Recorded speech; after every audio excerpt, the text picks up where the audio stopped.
He was the Beastar of the City of Beasts. Whenever a predation case occurred, the old horse was always the first to arrive at the scene. He captured the carnivores and even used the bodies of criminal carnivores as nutrients for his carrots. But who would have thought that such a powerful old horse would one day be defeated by an herbivore, and that news of his death would be turned into gossip, spread as good news throughout every corner of the black market. Only Legoshi refused to believe that the old horse had died like that. It turned out that earlier that morning, while the old horse was exercising, he received information from the mice about the origin of the ivory circulating in the black market. By analyzing the blueprints of the lion's buildings, he discovered an area spanning from the first to the fifth floor that was internally connected, with no doors or windows. Combined with his recent surveillance of the lion pride, it became clear that they were the ones trafficking ivory all along. That hidden section was most likely where the lions hunted elephants. Above that area was the room where Melon provided psychological therapy to herbivores. It was obvious that behind the massive fireplace there had to be a hidden door. The initial assessment indicated that the elephant had been killed by Melon in that very room. So that night, the old horse secretly infiltrated the lion's territory. As expected, he found many herbivore bones in that hidden corner, clear proof that their suspicions were correct. Just then, voices of Melon and the elephant could be heard from upstairs. The old horse quietly climbed behind the fireplace to observe, but strangely, there was no sign of the elephant anywhere. The voices were so close that he climbed higher, and just as he was about to investigate further, a recording device that was still operating was thrown in front of him. It was obvious that the old horse had fallen into a trap. Everything had been part of Melon's plan.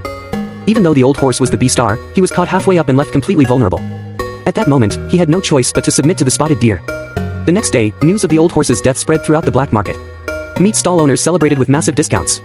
Only Legoshi, upon seeing the news of the old horse's death, refused to believe it. And the truth turned out just as he had hoped. The old horse had fallen from the fifth floor and only broken one leg. There were no serious injuries.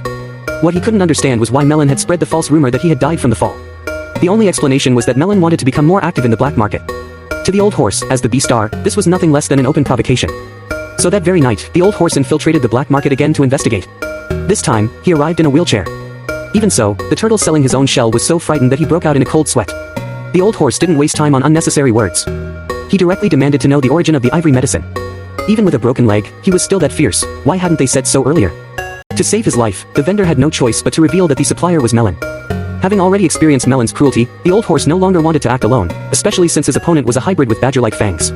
At that moment, he urgently needed an ally, and Legoshi, who was determined to protect herbivores and possessed explosive strength, naturally became his primary target. Legoshi was overjoyed to see that the old horse was still alive, but he didn't expect the old horse to immediately throw him a problem he knew nothing about. The old horse then explained his intentions. He stated that Melon was like a twisted hybrid, belonging neither to herbivores nor to carnivores. He didn't like eating meat, but instead took pleasure in the act of killing itself. That made him far more terrifying than ordinary carnivores. Therefore, the old horse hoped that Legoshi could help him confront Melon. To help more herbivores, and as a reward, he could use his authority to erase Legoshi's carnivore record, allowing Legoshi to live openly and without shame alongside Haru. For Legoshi, this condition was even more tempting than becoming the master of the universe itself.